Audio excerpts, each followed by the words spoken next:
So I'm making a follow-up video about my previous nuke video um, because I discovered a lot of new things about them. I've been doing a lot of research and it's uncharted territory. So this video I've got a few different things I want to cover.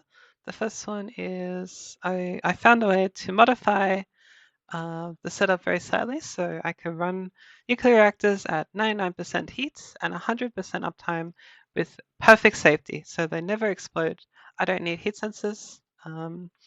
So compared to running at like 75% heat, the efficiency boost for MOX-like fuels is about 25% more. You don't have to pay anything for that gain, so it's kind of like a free boost. The gross energy output rate, due to the 100% uptime, ranges a lot based on the heat that the reactor produces, because the more heat it produces, the more you have to cool down the coolant. And there's thorium, there's uranium, and then there's the core, and they all produce increasing heat values. For the core, a 360K coolant cell will expire in a few seconds. Having to shut it off and recool spends a lot of time on downtime. If you want to use the setup for many reactors, they can desynchronize, and that can also increase the time the reactors have to turn off for the coolant to be extracted if you do it by the previous method. So the second point is I've been looking at scaling this up massively. So my previous approach, I was just looking at a few, but I've ran tests on 700 nukes. I wanted to see how it would go. In practice, IC2 reactors aren't very TPS friendly. I think the most reasonable scale that you could do on a server is about 64. So I base my numbers off that and I give some energy benchmarks. And there are two other fuel rods that I didn't talk about previously that I would like to now, which are very good because they are very easy to make fully renewable closed loop systems. So you don't need any external items. It just produces more power. You have passive setup to produce and recycle the fuel rods. You don't need any auto crafting. I think this is a very high appeal design. So this is MOX and the core. So initially the core I wasn't convinced it was very good because you need a lot of Tiberium to make the core fuel rods. But I realized there's a way to get a lot of Tiberium, which is from blood magic meteors. So I'm going to give some maths about how many meteors you need, how many cores, how much the cores make. I've also spent some time writing Open Computers scripts to refuel or insert the coolant, because if you've got 100 nukes, you don't want to have to manually put the coolant in the right positions. So there are two parts to this. One is setting the heat to 99% if using a lot of MOX nukes, and the other part is moving the coolant into the right spots after the heat is set. I've only written a program for the second part, which is moving the coolant cells, just because I wanted to get this video out sooner. So the next part is TPS benchmarking. So yeah, I'll show a large setup that I ran. Yeah, I think 64 is more or less the limit. The next thing is a small Redstone addition for this modified method. So let's say I have a vacuum fridge and it has maintenance issues, and it's running on more power, and it doesn't have 5, because if a machine gets 5, then it shuts off. But let's say it has like 2 or 3. And because it uses more energy, it can't consume as many coolant cells as once to cool down. If it's a mega vacuum freezer, the number of parallels will be less. And let's say, you don't know how much power your vacuum freezer needs to keep up with the nukes. So I just added a small redstone widget that turns the reactors off if the coolant is bottlenecked by the vacuum fridge, which means that if your vacuum fridge stops working, or if it has maintenance issues, or if it can't support the reactors, you won't get any explosions. You'll just get a throttle, and you can have like a signal, that records if you have a throttle. The next thing is I did some math on the coolant cells themselves, and it turns out it is more energy efficient to use lower tier coolants. So the amount of energy that you spend per coolant per unit cooled of heat is the same. It's 8. And that's assuming that you're cooling a component with only one heat capacity remaining, like at the very asymptote.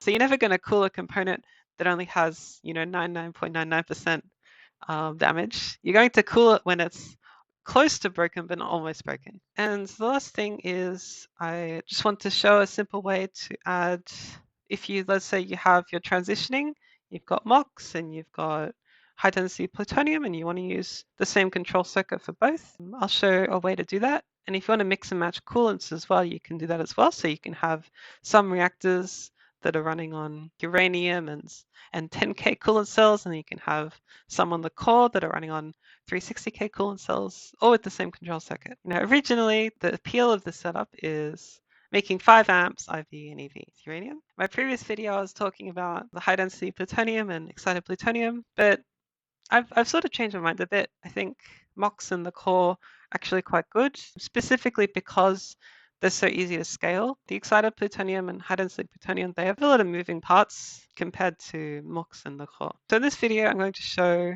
how to produce 12 amps UV in IV.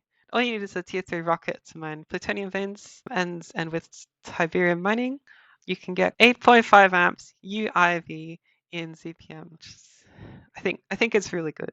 So IC2 is a closed source mod, and it's being remade in a one-to-one remake mod called Nuclear Horizons, and I'm not sure when it'll come out, but the only limitation for scaling this up is TPS, because IC2 nukes don't do very well.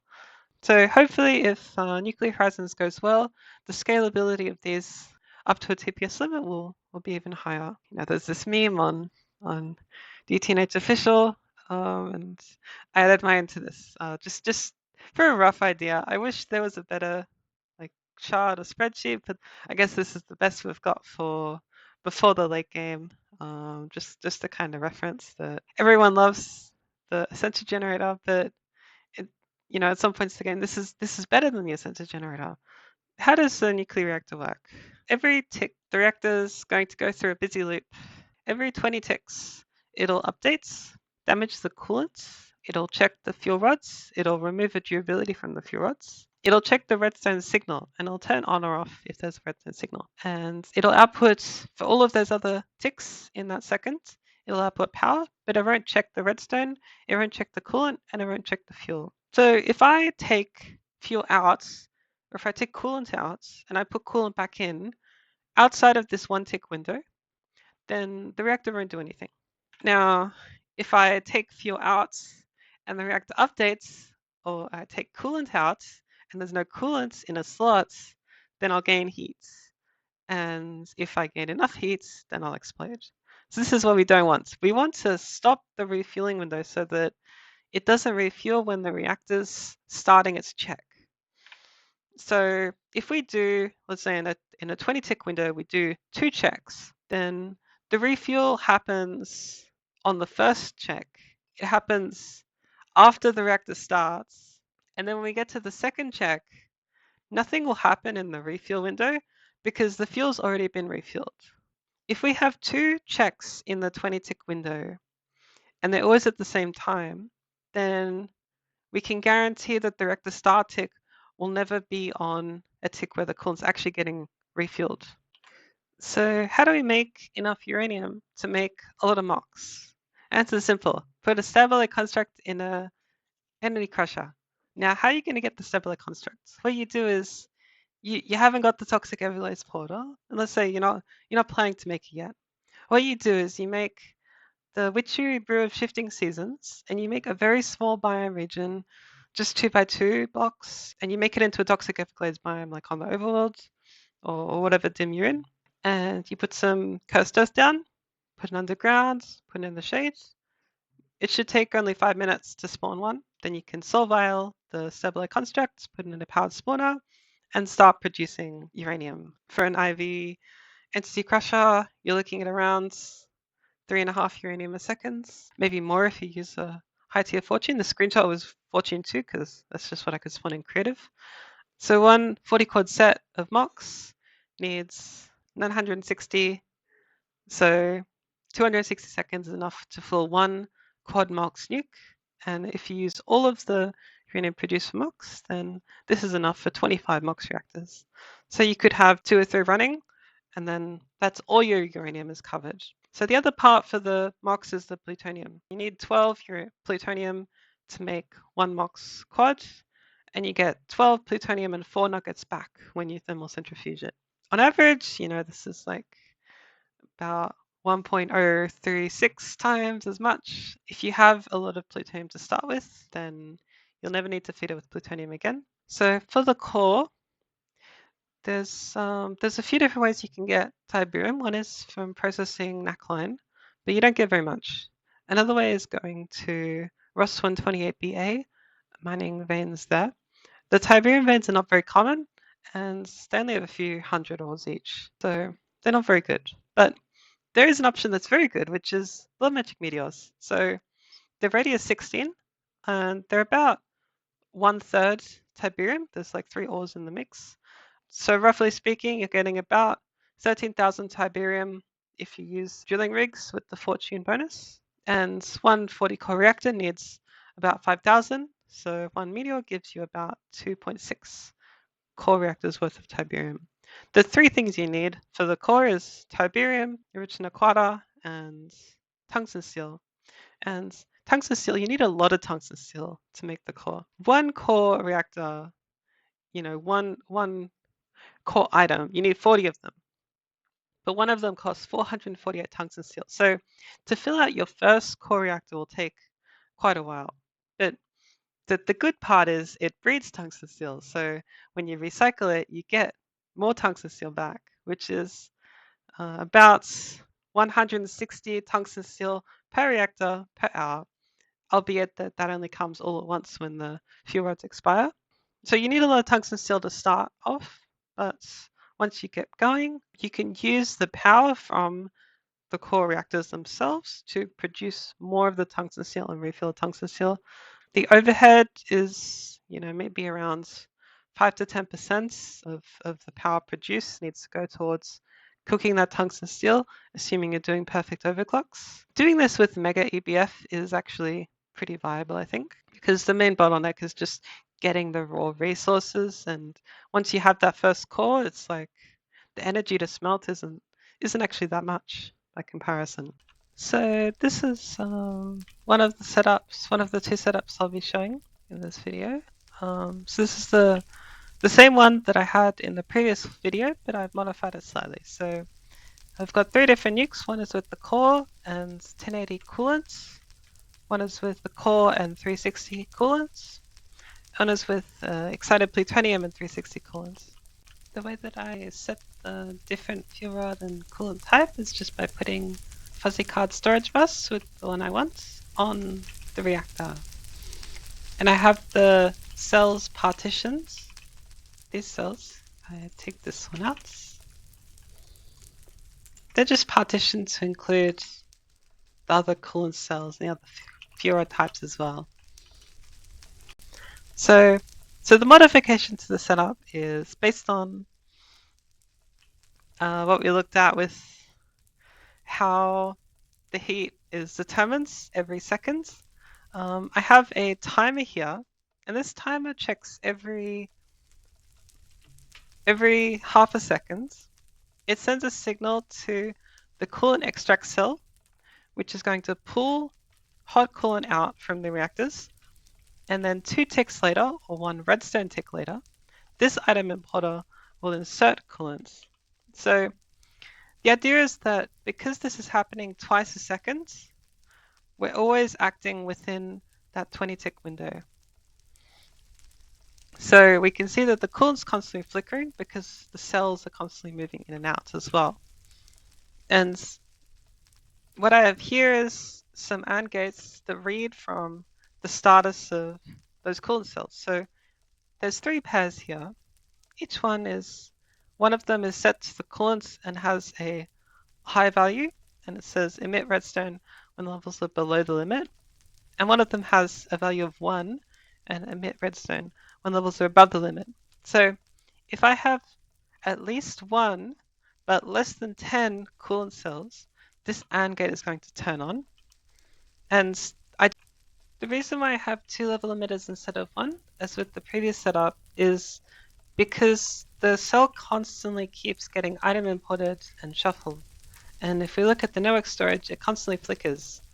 It turns out if you extract and insert a cell into network storage, the level emitters update immediately as opposed to the normal delay when you're inserting an item inside a cell in network storage.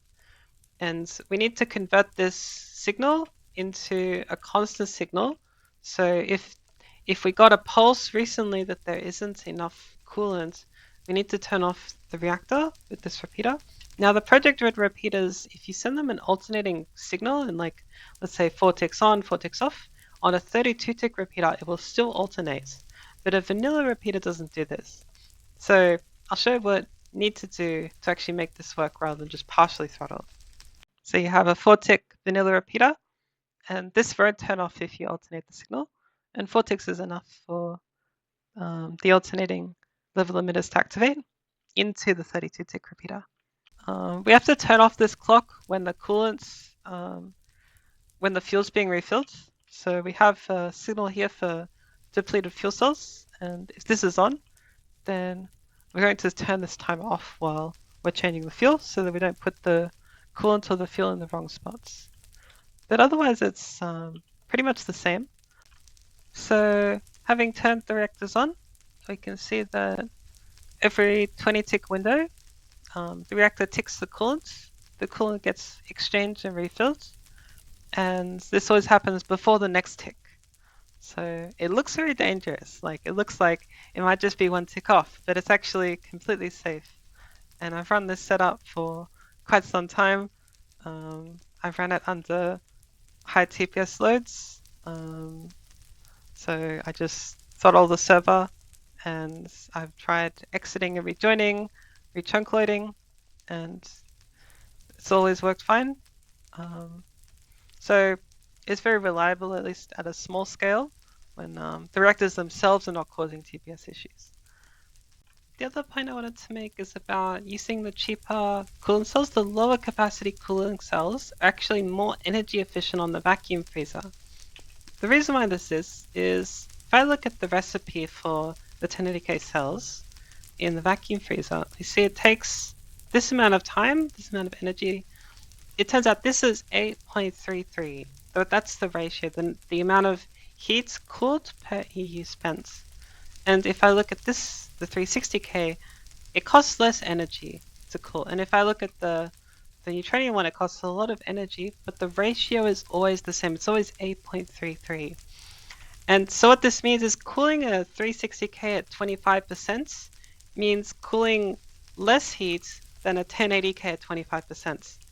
And since we're cutting off the 25% threshold by using the 25% fuzzy card setting on the storage cell, we can't really do less than 25% without basically replacing the whole design. So it reduces the overhead of the reactor because that 25% that we're spending on the energy, we're not actually cooling 8.33 heats per EU spent because we're not cooling that 25% that was already cool. So it's kind of a small saving because overall the energy the vacuum freezer uses is somewhere between like 1% to 0.1%. So it's not really that bad, but with the neutronium heat capacitors, it makes these really bad because you spend a lot more energy. It goes from about a 1% waste to the vacuum freezer needing to use 10% of your energy production just to cool the fuel cells, which makes it a lot worse, I think. So it's a very interesting item, but I think the cost for cooling the cell would have to be thought out a bit better. Either that or there are features added to the fuzzy card for the cell to change the cutoff. So you could do a cutoff at 10%, a cutoff at 5%, or maybe even a custom cutoff for the fuzzy card. So this is the second setup. This is 24 times 32 Nukes, and the red net this is the main network. So there's one storage bus on every Nuke. And in this case, there's so many that I only have one Redstone P2P, which is in theory meant to control all of them. So I turn a lever on and all of the redstone red relay wire lights up. Now you cannot copy nukes with world edit. So like what happens when I copy them is some of the reactor chambers fall off, and in the process, some of the items fall out. And it doesn't matter which direction you do it, you can never get all the items to stay in.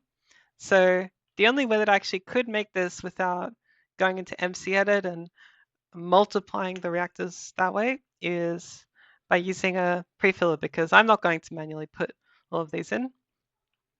Now these aren't heat adjusted, but they do have the coolant in the right spot, and because the coolant's in the right spot, it's very easy to swap the coolant out just by using a couple of IO ports. In this case, I've got neutronium heat capacitors, but before I was running it with 360Ks, and I was just seeing what the performance, how it would compare, and you can see for yourself. It's not very good. So I can't really run all of these at once. And I can't actually turn them all on at once either. If I turn them all on at once, they explode. I have to turn them on at only 64 at a time, which is a little strange. If I turn on too many at once, they explode. But if I turn them on gradually, it's okay. I think it's just IC2 closed source being a bit weird. And over here, I have a spatial IO ports, and this is just to show and hide that if I have, I'm going to have a brown subnet, which is separate from the red one, and it's all just connected to just a controller here. This will show nothing. Well,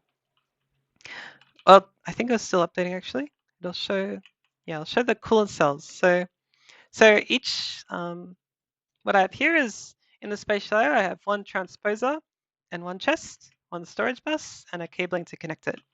So what I can do is I can put an IO ports on here, dump a bunch of coolant in, and then each chest has some coolants above it, the transposer, and then the transposer can move the coolants into the right slots by running the program over here.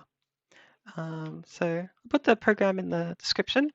And in total, I think it took about, for these 700 nukes, I think it took about like 10 minutes. There was also a previous method I was trying as well, but it was a lot slower.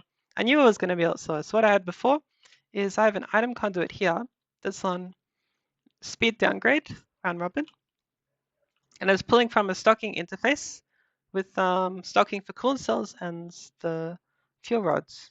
And it has an empty drive here, and there's a cell that's in here, which is stack limited. I put the amount of items in the cell such that if I put it in this IO ports, and I take this out, and we look in the drive, it has, well, it actually took a few hours while I was doing that, but it gets inserted exactly 24 times 32 items, which is exactly enough to round robin each of these nukes once. But I'm putting a lot of faith in the round robin to do all of the 700 nukes and not make a single mistake. I tried doing this, and by my estimates, it would take about 6 hours to fill all the nukes. And it was also not following the round robin correctly. I think the list just got a bit too long. Item conduits struggle a bit. So this is a second approach that I wrote a program for. The program's just a sequencer. So for slot 1 of the nuke is going to be the first slot. It's going to be a coolant. Then slot 2 is going to be the core. Slot 3 is going to be the core. Slot 4 is going to be the core. Then slot 5 is going to be the coolant. So for the first step, the sequencer moves the empty cell to coolant. Then the next 2 steps it moves to fuel. Then it moves it to coolant. And so the sequencer just has a sequence of which side is the next one for the refill. So I think this is a nice idea, but it's not useful for this application because it's just too slow. For the control circuitry, I just sort of spaced it out a bit. It's more or less the same as before. So over on the blue subnet, I have stored a lot of coolants, and I have some cells which read how much coolant I have. And if I don't have enough, then it shuts off the reactor. I have a timer set to 500 milliseconds, and if I turn this lever off, every 500 milliseconds it alternates pushing the cell for coolant extracts and coolant insert through. Then I have a transfer node. So this is another important aspect of the setup is I need the window for this cell to be pulled out, moved through the IO ports, put back into the drive to be under 10 ticks.